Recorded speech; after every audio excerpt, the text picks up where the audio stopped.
What if you were afraid of nothing? Nothing. Man, beast, financial bankruptcy, nothing. Do you understand what that would mean? How would your life have changed? Once you become fearless, life becomes limitless. I'm not afraid of anything. I should be dead by now. I've been run over by a charging buffalo. Got up, chased it down, killed it. Killed a Kodiak bear with a knife. You can't kill me. I believe that with all my heart. You can't kill me. And of course, the people that I've talked about, Andrew Carnegie, Henry Ford, Rockefeller, Steve Jobs, they're all tough.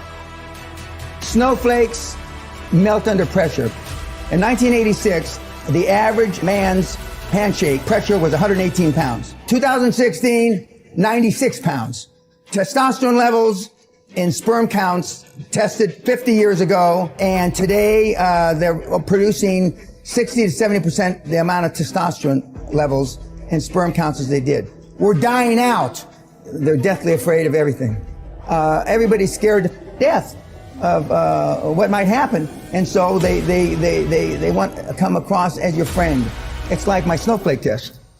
You know, first question, paraphrasing it, what would you do if somebody spit in your wife's face? And the answers range from, well, I try to ascertain what kind of day he was having.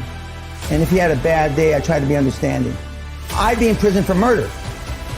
I would beat the guy to death. Is that what we need today? No, I'm not saying that's me, though. Okay. But I am advocating that the guys act like they had a pair. There's never an easy time to make a hard decision. Never. But what you have to be able to do is pull the trigger, take action. And reading books and listening to podcasts is not taking action. It's just another form of procrastination. The main differentiation between the high-performance people is they believe in the extraordinary. Remember yesterday I said you're never going to exceed your highest and wildest expectation. For those of you that want to be a millionaire, you're never going to make 10 million. For those of you that want to be 10 million, you're never going to make 100 million. For those of you that want to make 100 million, you're never going to be a billionaire. Because psychologically, see, your subconscious doesn't know you're full of... Your subconscious starts to slow down. When you get, let's use the 100 million number, at 75, 79, 82, 89, 91, and then you're asleep at 96 million. And you may stumble over the goal at 100 million by accident. I have 3 regrets in life. 1, I'm a combat-trained Army officer who never saw combat. 2, the night before my mother died, I told her, God damn it, you're not gonna die, quit f***ing around. She's dead in the morning. And the 3rd, I didn't set my goals high enough. Jack Welch said it much better than I. There's no such thing as work-life balance. There are work-life choices, and you make them, and they have consequences. There are consequences that I didn't go to our daughter's sweet 16 birthday party. There are consequences. But are they greater than the consequences of you being dirt broke when you die?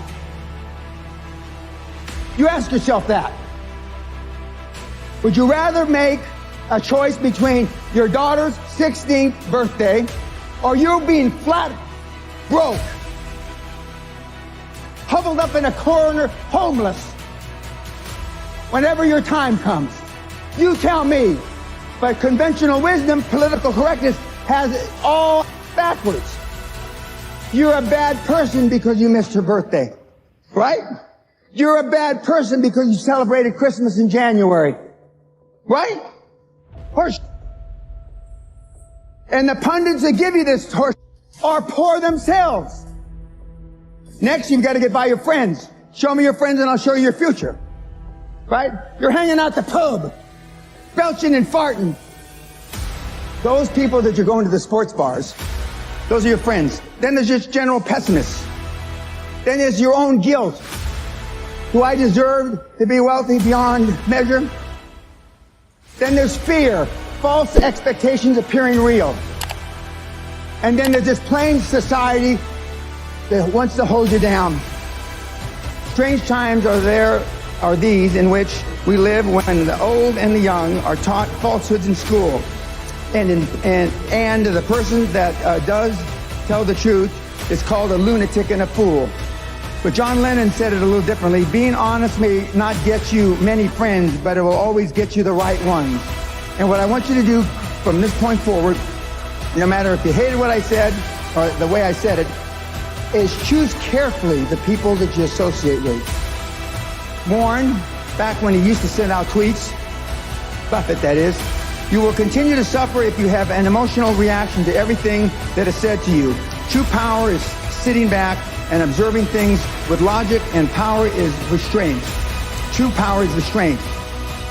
If words control you, that means everyone else can control you. Breathe, let things pass.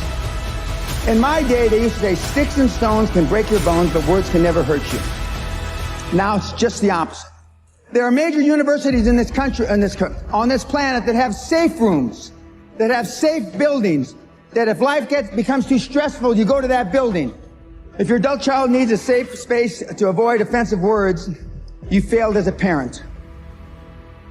Most of us care what other people say, and most people care what other people think. And if you can just reduce that emotional baggage just a little, you have no idea how much freer you're going to be and how much more you're going to accomplish in your life. Most people just have poor habits. And, I've had these same habits for about 50 years now. When I do feel wimpish, I just say, what's wrong with you? Come on. And I just go out and do it. And I know that if I hadn't built up these habits 20, 30 years ago, at age 70, I certainly wouldn't be doing this. I mean, good habits are hard to come by. But what's even harder to come by are people that have good habits that you can be around. Machiavelli said, a ruler is judged by who he surrounds himself with. If I were to decide what kind of person you were by the people that you are closest to, what would I think of you? How would I judge you? So people don't spend enough time selecting that peer group, even Correct. if they have the good habits. You're Correct. saying that's not enough. Yeah, because they go to default. Okay. What are some of your other good habits? High performance. I never give tacit approval, but I go out of my way to make sure that if I hear both, I tell them it's both. Keeps you with the right people. It Correct. gets your message out loud and clear. Correct. All right, no tacit approval, good. Give me a couple more. Sam Walton's sundown rule. That means that before he left the office every day, everything on his desk, every message that came in, he answered. So I clear my desk every day. All right, so over-communicate, and other people should too. That's the thing that most of you lack in, is time management. The reporting system I use is the reporting system I use as a young officer with NATO. And it's basically, what are you going to do, what are your goals for the day? What did you accomplish yesterday? And challenges. And then the following week, you didn't, when you say what you accomplished, if what you accomplished doesn't relate back to the goals you had set for the week, then there's a disconnect. Well, if you said you were going to do this on Monday, and then on the next week you didn't do it, didn't you do it on Monday, you didn't do it the whole week. And, challenges come up, speed bumps, I call speed bumps. You broke your leg, you did this, you did that, Now to me, those aren't speed bumps, When I showed up for my meeting with Klaus Kleinfeld in a wheelchair with a drip, I was almost dead 3 days before. I mean, that's commitment. Kids are not programmed for success, but once in a while there are kids that are programmed. That's little Tiger Woods when he's 3 years old, on television, showing him how to hit a golf ball. The Williams sisters were programmed for success since they were little. I was programmed by accident. What have you done to program your children for success? My dad only had one goal for me growing up, to keep me alive till I reached the age of reason. So my mother spent her whole life trying to make me what she wasn't. Can you say the same for you, your parents, your children? No. So I'm not here by accident. And yet I still push the envelope. I believe with all my heart, you were meant to achieve.